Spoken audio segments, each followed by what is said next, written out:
What is one African philosophy that a child from a part of Africa living in a part of Africa needs to learn about and embrace today? Ujamaa. Ujamaa is from the Swahili word which means familyhood or shared prosperity. It was made popular by the former president of Tanzania, Julius Nyerere. This philosophy emphasizes that African communities can achieve greater scale prosperity when they work together, cooperate, and bring together all their factors of production from capital, labor, and entrepreneurial ideas. Under this philosophy, the pursuit of wealth and prosperity brings about less negative repercussions. Ujamaa emphasizes that we must be self-reliant, we must be communal, and we must bring about great prosperity for the African continent. By doing this, under Ujamaa, Africans patronize each other's businesses and determine to buy local. Welcome to the world of African ideas. I am Yaa Koko and I'm very excited to see you once again. As you know, in the world of African ideas, you get to discover great people, great places, great objects and inventions, great foods, arts and culture. Best of all, great ideas to come out of Africa and that are connected with Africa. Thank you for coming. As you know, in the world of African ideas, I start your visit, every single visit, with a game. Yes. And today I have another special quiz for you. Tell me an animal found in Africa that starts with the letter N.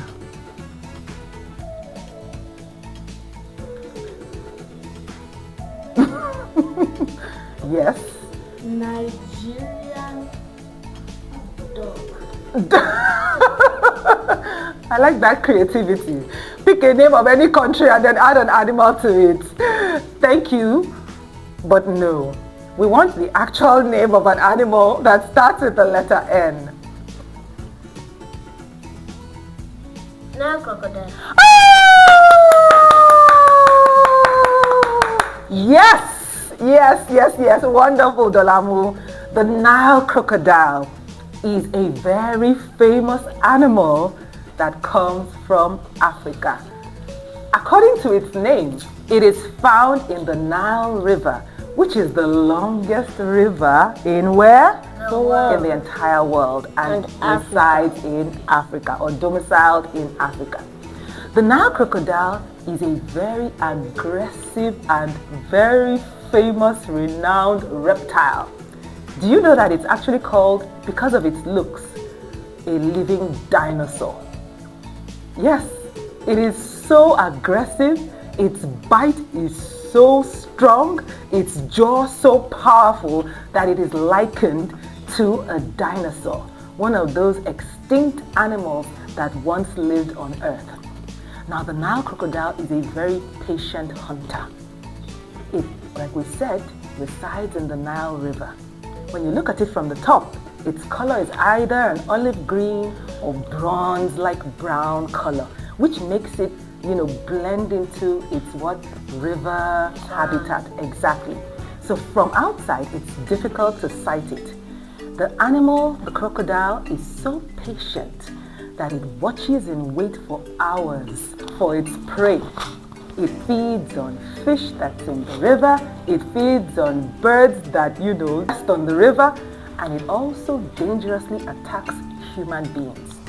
If you remember, on one of these episodes, I told you the story about the lost boys of Sudan. Exactly. I remember one of the greatest threats to their survival during that horrible sojourn in the wilderness, when they were seeking asylum as refugees and walking all the way from Sudan first to Ethiopia before crossing to Kenya. They had to cross the Nile River. It was in that river that many of them lost their lives, not just to drowning, but to the Nile crocodile. One of the horrible chapters in Africa's history. The Nile crocodile really preyed on many of those lost boys. But they taught us something. One of the tricks to escaping the Nile crocodile. Yes, you remember it? Yes. It is because they're not afraid of those animals or creatures above above them, but those below them, they are afraid of them. So the lost boys of Sudan, the ones that knew those tricks, they went under the crocodile, and the crocodile were afraid of them. Exactly. And they passed. So you remember the story, but you missed the cycle. So they are afraid of things under the water. So if you're underneath, you can escape them. But when you swim on top, the Nile crocodile sights you and preys on you, right? So the boys who survived were those who learned to swim under the water. So that's one of the hacks. God forbid you are ever in a situation where you're trying to avoid a Nile crocodile. Chances of survival are higher when you swim under water. When you're above the water, the crocodile sights you and then waits patiently, or attacks you and instantly locks its powerful jaw on its prey, and that's the absolute end. No one survives the jaws of the aggressive Nile crocodile. Thank you for playing my favorite African game with me. Now let's find the other items in the game. What is an African practice that starts with the letter N? Nsibidi. Nsibidi is one of Africa's oldest writing systems. It was created many hundreds of years ago by the Ejagam, Igbo, and Ibibio people in what is now southeastern Nigeria and parts of Cameroon. Instead of using letters like A, B, C, Nsibidi uses special symbols and drawings to share ideas, tell stories, send messages, and express feelings. Some symbols look like people, animals, the moon, or everyday objects, and each one has its own meaning. Long ago, some of these symbols were used by members of special groups such as the Ikbe Leopard Society in Cross River State to send secret messages that only people who knew the code could understand. Today, Nsibidi is an important part of Africa's history and continues to inspire artists, designers, and storytellers around the world. Did you know that you could write a whole story without using a single letter in the English alphabet? With Nsibidi, pictures and symbols become the words. It's like having a secret picture code that can tell stories without making a sound. Thank you for playing this game with me. Now let's move on to the next aspect of your visit. Again, an aspect I really look forward to. This is when I share with you a story from Africa's past. Now in this season, I have been sharing with you stories not of kings or queens or even famous warriors. I've been sharing stories of great children just like you who did incredible things in Africa. I have one amazing, inspiring story to share with you today. This is the story of children in ancient Timbuktu. Have you heard of the city of Timbuktu? Yes. Okay, tell me, what do you know about it? I know it is a place in Egypt where I can help you out. it is like a library Beautiful. where people come from other countries to study to it. Lovely, lovely. Not in Egypt though. Timbuktu was an ancient city in the modern country today called Mali. The great Malian Empire had a fantastic, reputable city called Timbuktu, which is renowned for having vast libraries. It was a city of knowledge. Like you rightly said, Jamiluju, people all over the world made pilgrimage yearly to come and visit scholars and teachers and wise men who lived in Timbuktu. So you're correct, it was a city of knowledge. Now, about 700 years ago, which is 12th century, Timbuktu was very renowned. Not only was it a city renowned for its advanced system of administration, taxation, and great trading, it had many trading commodities that brought traders and merchants from all over the world to come from salt to ivory to gold deposits. Remember the story of Mansa Musa? Yes. They came from all over the world. Cowries, vast commodities could be found in Timbuktu. So the city of Timbuktu developed great trading routes, great trading, systems.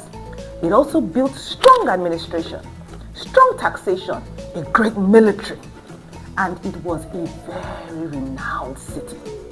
But beyond all this, Timbuktu had so much deposit of wisdom. There were great scholars, from mathematicians to healers and physicians, people who healed and medically treated people, astronomers, people who studied the stars and would have prepared Africans to travel into space, people who studied law, poetry. Think of any kind of human discipline and subject, geometry, geography. These scholars were vast, skillful, proficient in many of the knowledge systems across these wide subjects. So people traveled from everywhere, you name it, including the great Greek philosophers. Pythagoras, a great Greek mathematician, was once recorded to have paid a visit all the way to Africa to meet with some of our scholars. Now, when they came, these scholars did not just share knowledge and wisdom with them orally. Timbuktu scholars were renowned because they recorded knowledge in their handwriting. Every family had scholars. Local mosques had scholars. In fact, there were 3 renowned institutions: the Sankore Library, the Sidi Yaya Library, and the Jijigbera Library. People came from all over the world to visit scholars in these 3 locations. Now, when they came, these scholars would bring out ancient wisdom that they had recorded in handwriting. They would flip through the scrolls and be sharing ancient wisdom. And very many families had scholars who passed on these recorded wisdom from generation to generation. That's where children come in. Now, children were the key to the preservation of the Timbuktu scrolls. Timbuktu scrolls were the records of all the great ancient wisdom that scholars over the years in Timbuktu had compiled. Families had a tradition. When a child was born, they would hand over the Timbuktu scrolls to a child in each generation. Children became the guardians of the Timbuktu scrolls. Imagine your grandfather or grandmother, when you're born, identifying one of you, either you or your brother, and saying you will be in charge of preserving and protecting the family scrolls. So that became the tradition. Century after century, empire after empire, war after war, children preserved the Timbuktu scrolls. In every family, a child was picked, just like you, Jemloju, and you were responsible for preserving the family scrolls. In other words, you were the librarian of the family. Children learned how to protect, how to handle these scrolls, how to repair damaged pages. They learned to be librarians and guardians of these scrolls. And like I said, the centuries rolled by and the scrolls remained protected and preserved until 2012. A great conflict broke out in the country called Mali. The Timbuktu scrolls had been preserved throughout the centuries by children honoring the tradition of protecting the scrolls and the libraries. But that year, when the conflict broke out, armed extremists, military fighters with heavy weapons began to attack village after village, community after community, library after library. They went massively to destroy the Timbuktu scrolls. Imagine something of such renowned heritage and importance. Something that had given an entire nation its reputation. Something that held the ancient wisdom of not only that country, but indeed the entire African civilization. These fighters, shallow-minded, provoked by anger and other motives, went after the soul of Timbuktu, its libraries and its scrolls. What did families do? Families, now adults, but children who were once guardians and protectors, they did not rest on their oars. Families organized themselves. They compiled and they gathered all these libraries and scrolls.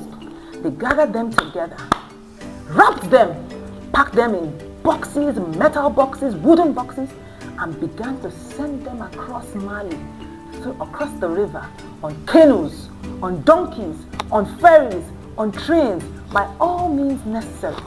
These children, guardians of families entrusted with the care of the Timbuktu scrolls, ensured that these scrolls were not destroyed by this armed conflict, but that they found safe passageway into other countries where they could be protected.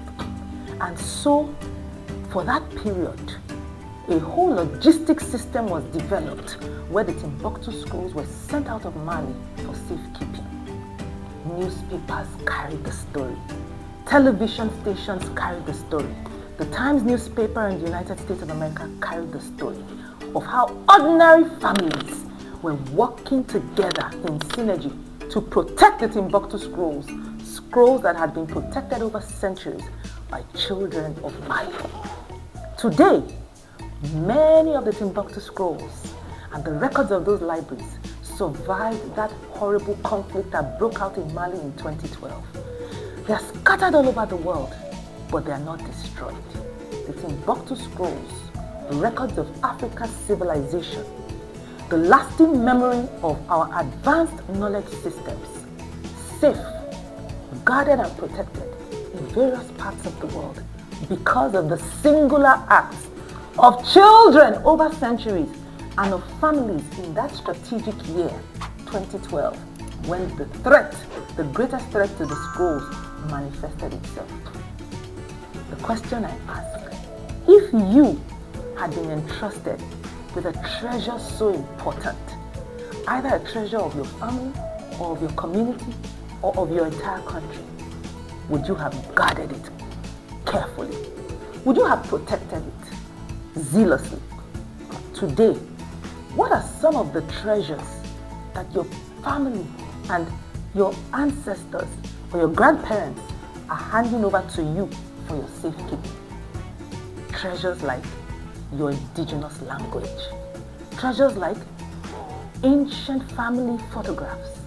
Treasures like family recipes. Treasures like songs, culture, and just simply the truth of your origins, your existence, and your heritage. How well will you and all other African children protect that trust and that heritage today? If it had been up to you to preserve the Timbuktu scrolls, how well would you have done? That's an interesting question for all of you to reflect on. But the story highlights the importance of children in the progress of Africa. Your importance. No society can advance itself without children. Children are very critical to any progress of any society. Children just like you. Did you enjoy that story? Yes. Any questions or comments? Yes, I Chimamanda. wanted to ask, what is like pilgrimage? I've heard it before, like when people are going for like a retreat. But what does it really mean? Pilgrimage is a term that is used to capture a journey. Usually it's associated with religious quest, a journey of either a devout worshipper of a certain religion, a pilgrimage to a holy place, a journey to a holy place is called a pilgrimage, or a sacred place. Sometimes when we say pilgrimage in general use, we're referring to that long journey that people make towards an objective, a very precious objective. Either today we have pilgrimages for religious pilgrimages to Mecca that Muslims make, or Christians make to To Israel. But people also talk about annual visits that they make to go and greet their ancestral lands as pilgrimages, right? When you're going back to pay visits to your homeland that you've not gone to in a long time, or maybe it has become so sacred, a ritual, something that your family practices. A ritual could just be something that you do repeatedly, right? It's something that we also call a ritual, and it's associated with some holy rites. A journey associated with holiness, the pursuit of holiness, a cleansing, is usually what we call a pilgrimage, right? So when we say they paid pilgrimages, this one was for intellectual purpose, but they were traveling from great distances to come and meet scholars that were only available in this location. So it is why we use the term pilgrimage. It was a long journey with a holy and sacred objective. The objective of sitting down with masters and learning. Learning was almost like a religious exercise in those periods, right? That's why we associate it with pilgrimages. Next, what is a place in Africa that starts with the letter N? The Nile River. The Nile is the longest river in Africa and one of the longest rivers in the world. It flows for more than 6,600 kilometers, passing through 11 African countries before emptying into the Mediterranean Sea in Egypt.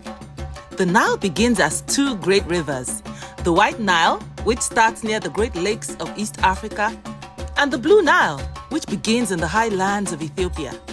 They meet in a location in Sudan and continue their journey together as one mighty river. For thousands of years, the Nile has provided water for drinking, farming, fishing, travel, and even construction. Ancient Egyptians called it the giver of life because its yearly floods spread rich, fertile soil across the land, helping crops to grow and making one of the world's greatest civilizations possible. Did you know? Without the Nile, the famous Egyptian pyramids, temples, and ancient cities might never have existed. Thank you for listening to my story. I'll move on to the next part of your visit, which is when I get to share with you an important proverb. And today, Dolamo is going to read that proverb to us. Could you read it out loud so all the children watching you will hear you? If you listen to the voice of thunder, you will not be soaked with rain. Wow! Did you hear that? If you listen to the voice of thunder, you will not be soaked with rain. Can anyone tell me what they think this proverb is saying? Let's start with you. So what I think this proverb is saying is that you have to check something. For example, something happened and you're not sure it was this person that did it. So you have to go and check and collect all the evidence first. Okay, so you are saying that you believe the proverb is advising us to investigate before we reach conclusions, yes. Right? Okay, what about you? You had your hand up. I believe that it means that we should obey first, then can do what we need to do later. Okay, Chimamanda. It means that if you listen to the warning first, you won't get the consequence. You won't get the consequence. Brilliant. Thank you for sharing all of your perspectives. You're very correct, Chimamanda. Think about when rain is about to fall, a heavy storm. Usually it is preceded by what? Rumbles of thunder. There's always warning, usually before rains fall. This proverb is likening that incident to life. It's telling us that if you heed warnings, if you listen to warnings, then you can avoid the disaster that lies ahead, or as you said, the consequences. Circumstances in life are often preceded by warnings, red flags, signals that we must all pay attention to. Train yourselves to heed warnings And if you do that, then you will avert the disaster that looms ahead. Thank you. That proverb is coming from the people of Ghana, modern day Ghana. It is a wise proverb and I encourage all children to embrace it. Heed warnings. Oftentimes warnings come from the words of our parents because parents have gone through these experiences before and they know what lies ahead.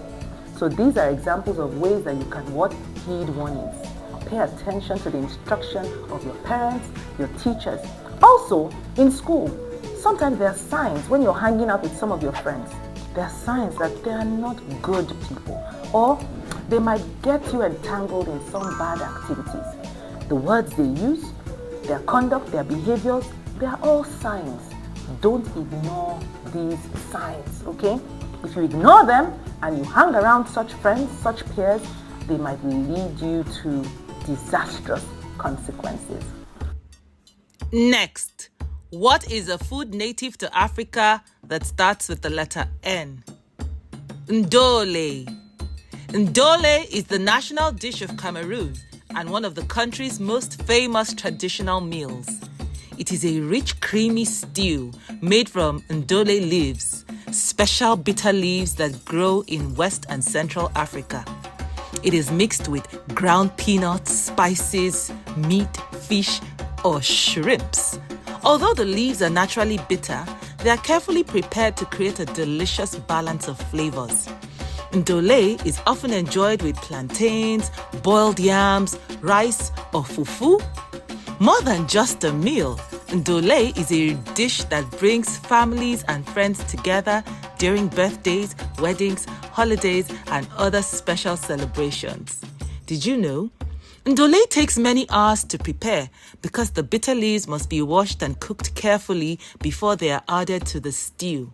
In Cameroon, when someone serves you ndole, it is often a special way of saying you are an honored guest and we are happy to have you here. Thank you for sharing that proverb with me. Now we'll move on to the final part of your visit, where I get to tell you the story of a great role model. Today's story of a role model is the man called Dr. Bennett Omalu. Have you heard about Dr. Bennett Omalu before?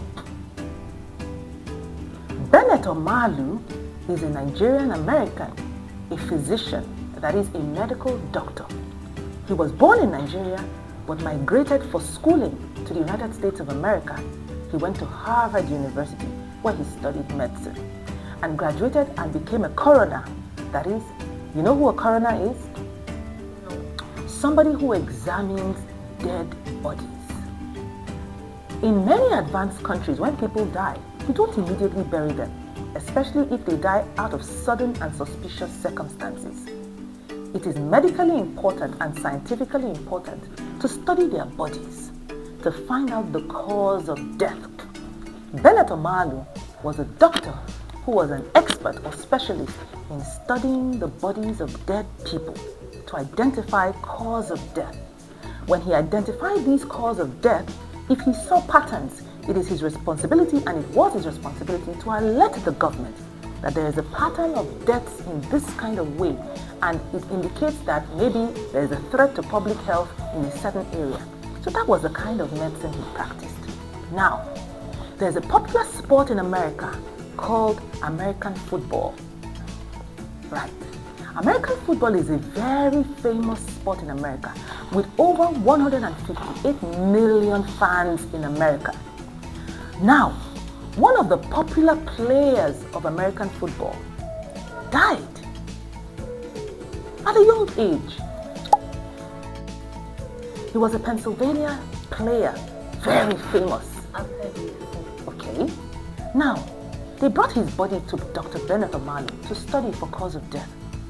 Bennett Omalu opened up the brain of this player and started seeing certain things, certain features in the brain that showed that the brain had suffered a lot of injuries as a result of contact.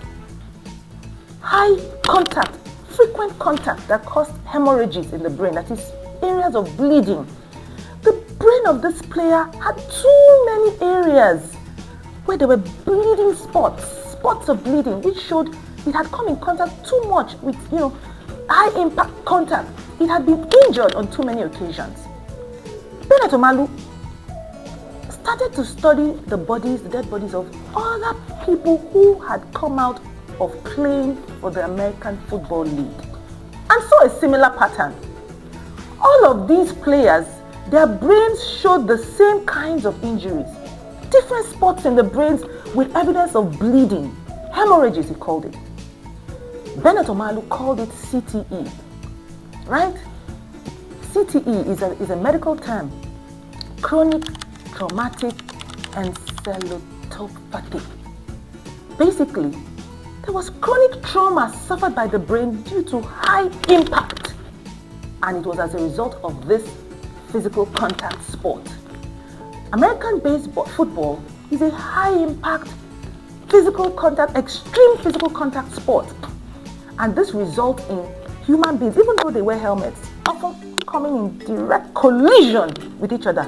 Imagine heads butting in high impact frequently over many years. The brains would constantly be rattled, hitting their skulls, causing injuries. Bennett Omalu lived up to his duty and responsibility and alerted the National Football League of America to this pattern. But guess what? Instead of welcoming this information, because they felt that if the public heard about this, it would affect their profits. Because remember, over 158 million fans, they knew that many families of these dead players who had had this trauma would make claims for compensation and damages from the Football League. They also knew that they would come against severe public outlash, severe public condemnation, because they were not protecting the standards and the safety of their players enough. So they tried to bury the truth and the information that this doctor was bringing up. Bennett Omalu was not saying they should stop playing American football. He was simply saying that they should alert players to the real risks that lie in this game. And two, that the National Football League had a responsibility to improve the safety standards of the game. Improve the safety standards so as to reduce the risk of this chronic traumatic condition and disease. They went on a campaign against this doctor. They tried to discredit him. They terminated his job in his place of work. They attacked him everywhere. Professionally, personally, he came under severe attack. They tried to discredit him they called him a voodoo doctor. They called him this empty-brained African. They called him all kinds of names. They discredited his research. They said he was altering the synthesis of his data. They attacked him, also that the truth would not come out. But in Africa, we say the truth is like a dead body. The stench will always come out into the open. The truth cannot be hidden.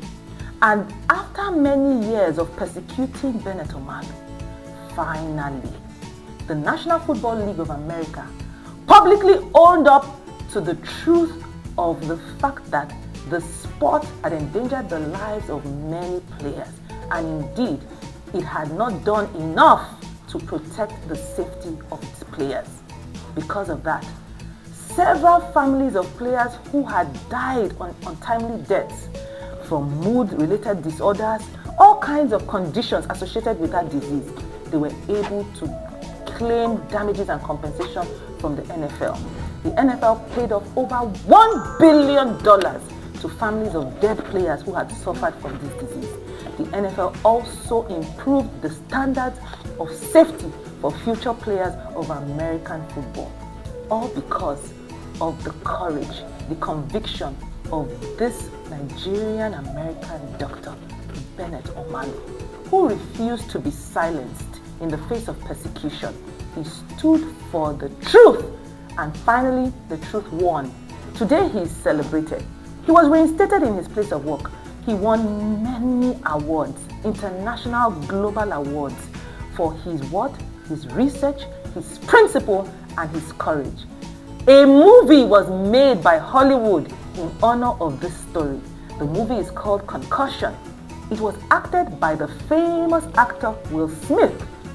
Yes, go watch it, Concussion. The story is about this great doctor, Bennett Omalu, and how he insisted that the National Football League of America rose up to its duty to protect the safety and the lives of football players and compensate those who had already died and their families for the damages that they recorded as a result of CTE disease. Did you enjoy that story of this incredible role model? Yes. Did you get any lessons from this story?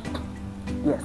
I learned that no matter how much you try to hide the truth will always come out. Very true. The truth will always come out. And once you're standing by the truth, do it with courage.